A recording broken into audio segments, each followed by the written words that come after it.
lingomba ya bobongoli makanisi CCM na boyokani ya ministère ya finance pe ministère ya budget elongo na DGI, DGRAD, DGDA, DGRK pe lisanga ya bakongoli mpako ya bingumba ya mboka na biso babongisi kobanda mokolo mwa 11 septembre 2021 kino 11 mars 2022 kampani ya malendesi pona bufuti mpaku pe bokambi malamu ya misolomi ya leta na etando mobimba ya ekolo Kongo. Poto tonga banzela ya kitoko. Balopitalo ya sika pona bapinga oyo esengeli mai na lotiliki ebonga bobola esila pe pona bolamu na biso nyonso. Bandeko bafuti mpaku baimboka pe bapaya ndeko tata ndeko mama tosengami biso banso kofuta mpaku kasi bino pe bandeko bakambi boyangela misolomi ya leta na ndenge elongobani. Tofuta mpaku po totonga mboka na biso. Biso nde tobongisa Kongo. Nazana deux choses nazo betana le capo lelo na tambola.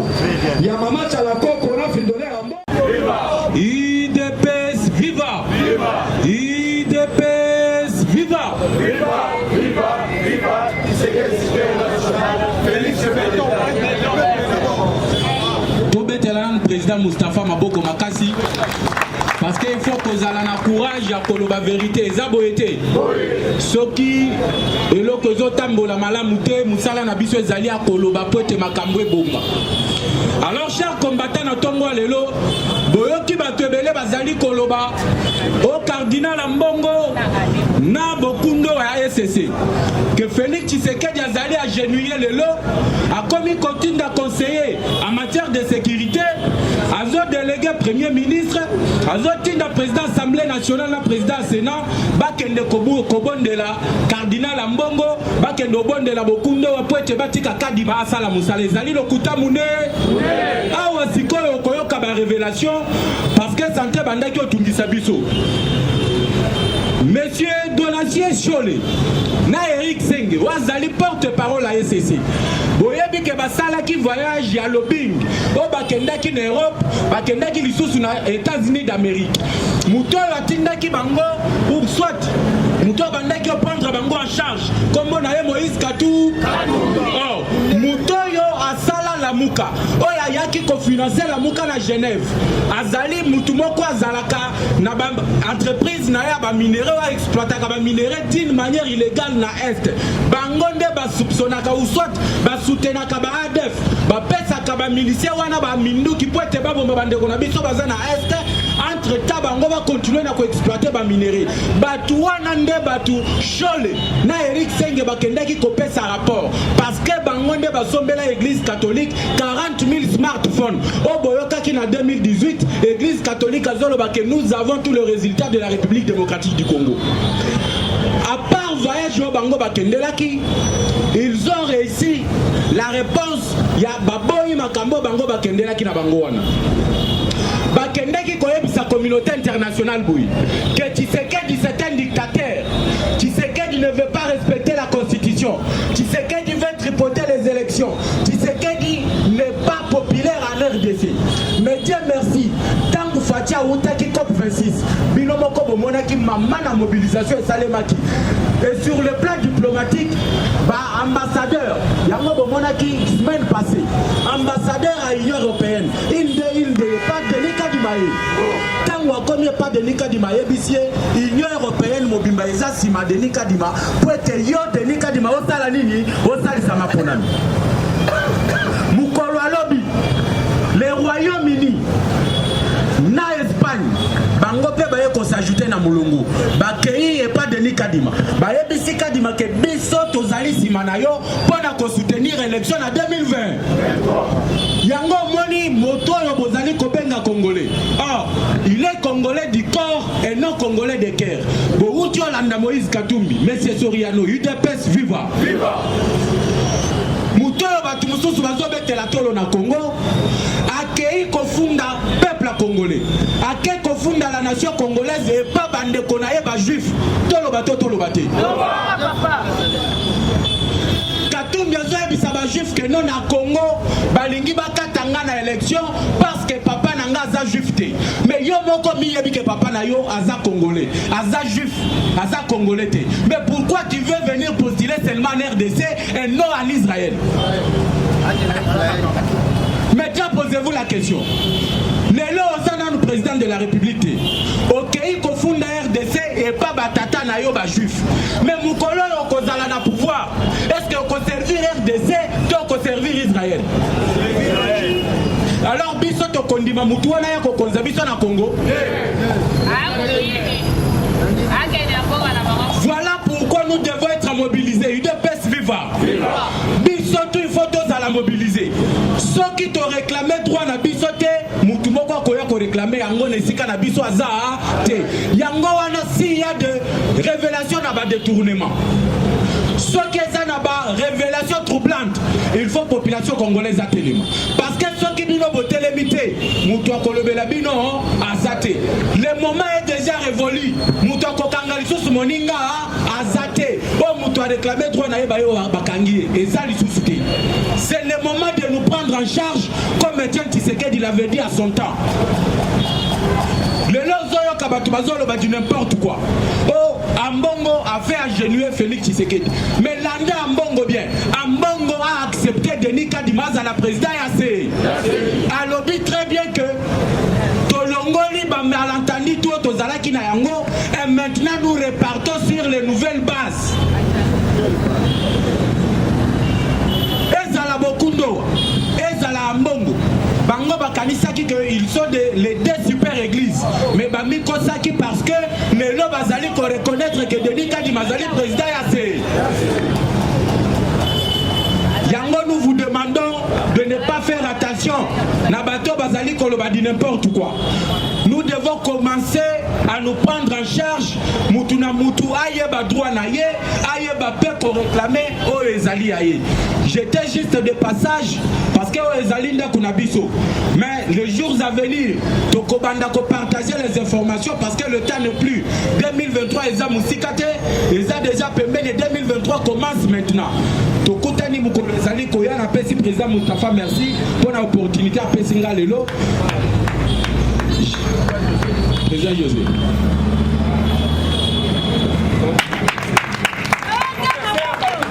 UDPS viva! UDPS viva! Parlement état de droit viva! Etienne Amoulomba super héros national viva! Viva! Viva! Viva! Merci, bonjour à tous. Et ça l'a bien. Parce qu'ils ont prouvé que nous sommes UDPS, machine à détruire.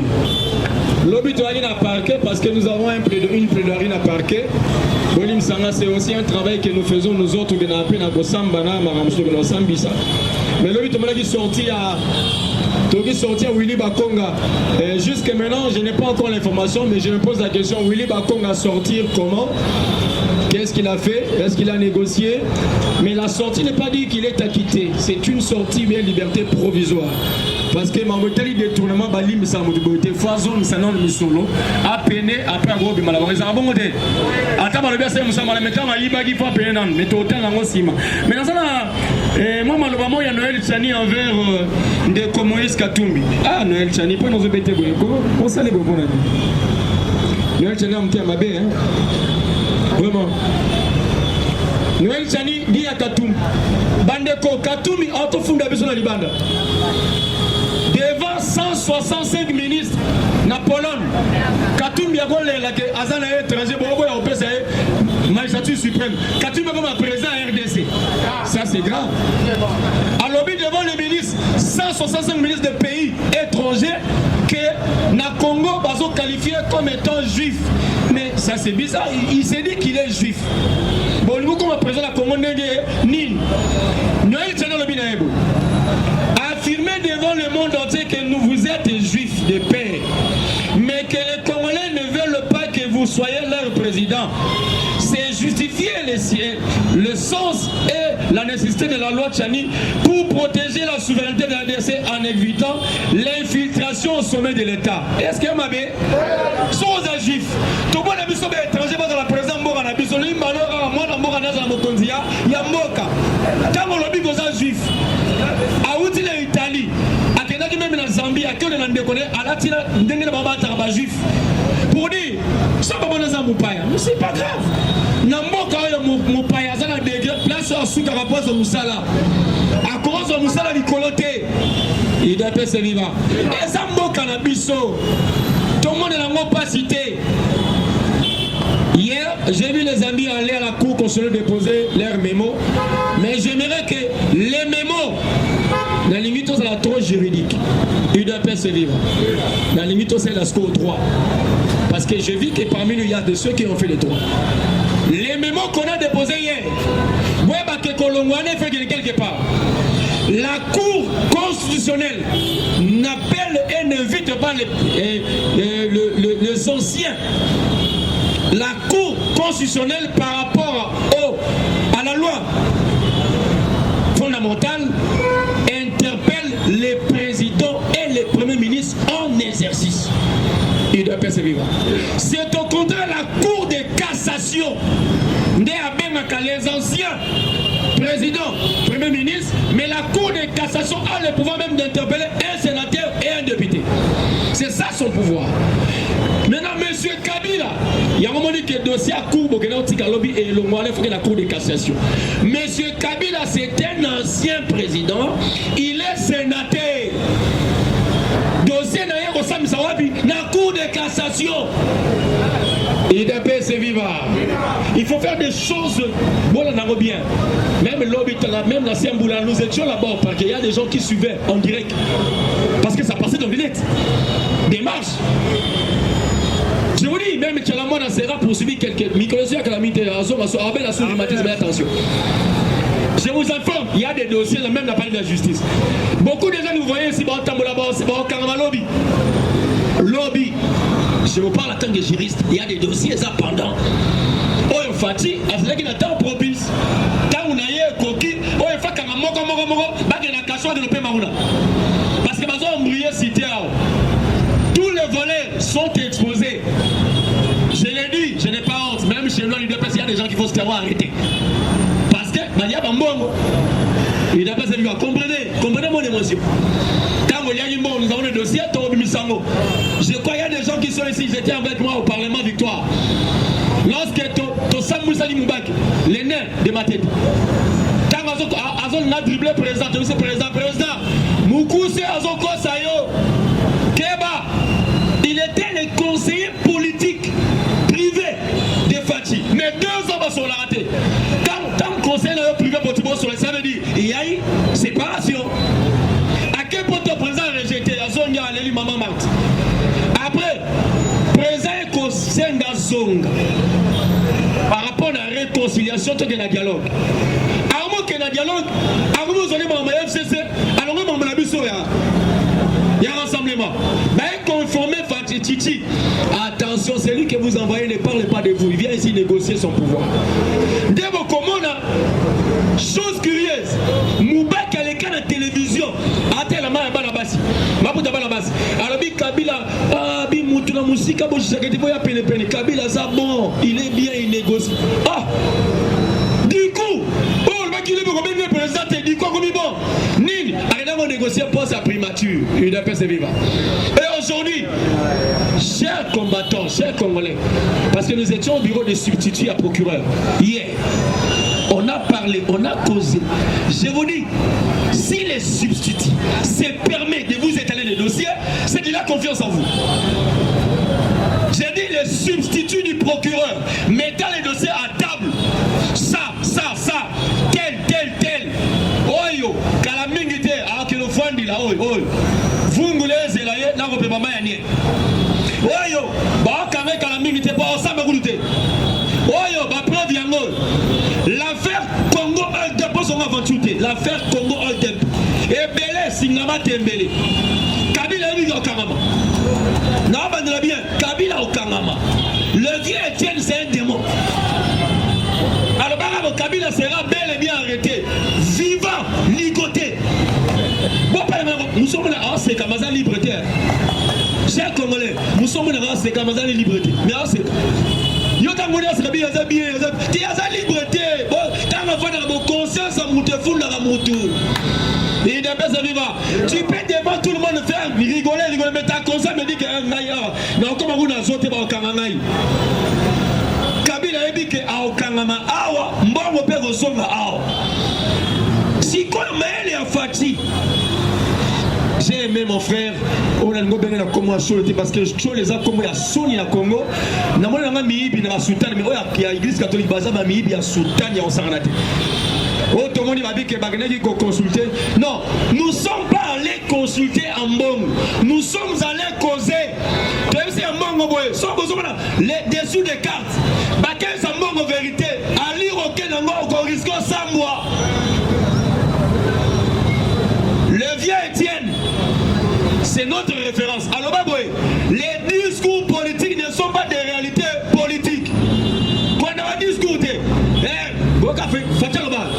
Fatia Loba, la Binois, parler du peuple, dans le congrès. Kabila, c'est mon frère.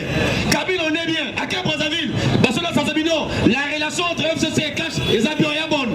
Mais à Zongia, on va mettre à 6 minutes, ça ne passe pas en tout. Les discours ne sont pas des réalités. Je reviens pour dire, chers Congolais, hold up, chers Congolais, Kabila, chers Congolais, même le vieux Bahati Lukwebo, tu seras bel et bien arrêté. Ok. Sogoye Barate, et Yosa m'a dossé na Est. Tant que tu as peine, vamos passer la aventure. Bazo soutenir ma guerre, il y a Kodeko. Ce sont ceux qui sont ici, ils envoient l'argent. Les rebelles sont soutenus. Bon, quand ils s'admirent 3 ans, pourquoi nous sommes malmenés? Parce qu'ils ont l'argent. Un mercenaire ne vit que par rapport à l'argent. Parce que les mercenaires, par mois, mercenaire vous demande du jour au jour. Donc par jour, il prend son argent. Hier, à Salaraboye, à un document signé. Mercenaire, oh, il y a comme ça, le kamikaze. Bon, ça, il doit se naïe. Bon, on a dit 1 million. Au PC, 1 million. Pour lui, son dossier, c'est quoi? Denga Kei, ça va aux hommes, ça va aux hommes à ta couffinée. Mais bon, on est déjà, c'est pour virer. Il devait se vivre. Il y a un moment où ils ont maintenu toujours avec des promesses et l'argent donné. Ils font des bêtises. Cet argent circule ici. Ceux qui mènent la guerre sont ici. Naba Vest, ils sont sénateurs, ils sont députés, ils sont aussi ministres. Il devait se vivre. Je vous dis, hier, moi j'ai vu les dossiers. Je ne parle pas de monsieur, son nom. J'ai dit les substituts du procureur. Si je mens, il me voit dans les images. Si Kabila est cité, bon yo. Soit Kabila a cité comme étant celui qui sera bel et bien arrêté. Bon yo. Bon, comment on a Fati à Salah n'habitant au sol au Lobia.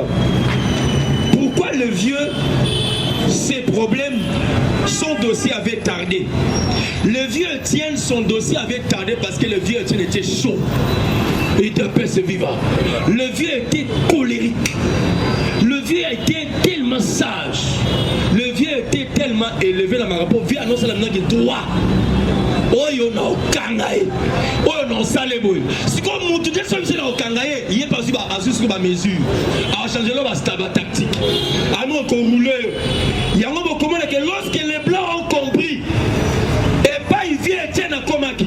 Vient Etienne à Komaki na souka. Il devait le vivre. Bon, discours, il y a place triomphale. Tant à lobby, prenez-vous en charge. Mais attendez, je donnerai un mot d'ordre. Congolais, combattants, sans attention. Un leader qui a la masse, lorsqu'il donne le mot d'ordre, il est dangereux. Parce que le vieux Etienne derrière lui, il y avait les gens, il y avait la masse. C'est qu'on se rappelle ce mot d'ordre. Il y avait le babège, bon, ça l'attention, bon, on la Congo la fenêtre. Parce que le mot d'ordre du vieux Etienne, allez dire, le quoi de 5 impérium, bon, pèse un moté, puis ce monstre dans un pouvoir de ma casse. Bon, ce qu'on peut placer pouvoir de ma casse. Bilo Boyard. Ce qu'on va se faire, la macabron, ça va pas placer. Ce qu'on va te mettre à Bengani Kabila, Bengani ça pouvoir placer. Pour aller dans un yémo, il y a tout. Bon, l'Occident, à l'ingratio, ça va bien pour profiter de vos biens. Les Blancs savent ce que j'ai dit. Tant que vous faites du pouvoir, c'est maintenant la manière de faire autre chose que ce que son père avait fait. C'est faire faible, mais tu es fort. Il de paix, c'est vivant. C'est caché. Zambeti. Fatih sort. Oui. J'ai dit aujourd'hui, oui. Bolim Sarah, le message serait touché. Si Fatih avait négocié le pouvoir, oui, on négocie le pouvoir. Oui. Mais maintenant, quand on a négocié, ce n'était pas écrit. C'est là où Fatih a eu M. Kabila. M. Kabila n'était pas dans les notes. Lui était dans le verbal. Toyokani, yo pesanga, ngana otikela yo. Oui. Je crois que Fatih attendait Kabila Sarata Mukanga Bakoma. Kabila Salangote. Les paroles, Papa Lobi, s'envolent, les écrits restent. Avec les paroles, Fatih aussi en a profité. Quel est le malanga, tu regardes dans son pouvoir, mais yo, à 5 ans, garantie. Bon, si Gambo on a non, on s'aboyer, bon, garantie, Fatih Lobi, oui. Mais moi, donne-moi les pouvoirs. Tant que j'ai pouvoir, combattant en Tanga, quand on a vu pouvoir, au monde a ce qu'on a griffe, et d'après c'est vivant. Au monde a manzak, quand on a ce qu'on a vivant. Quand on a vu pouvoir, administrer ce qu'on a manzak, oh, Kangabo, yo ça en a lion, à mon ilisme, à mon ilisme, Mboloko, côté au bif, le bon, à Okama Moussunios.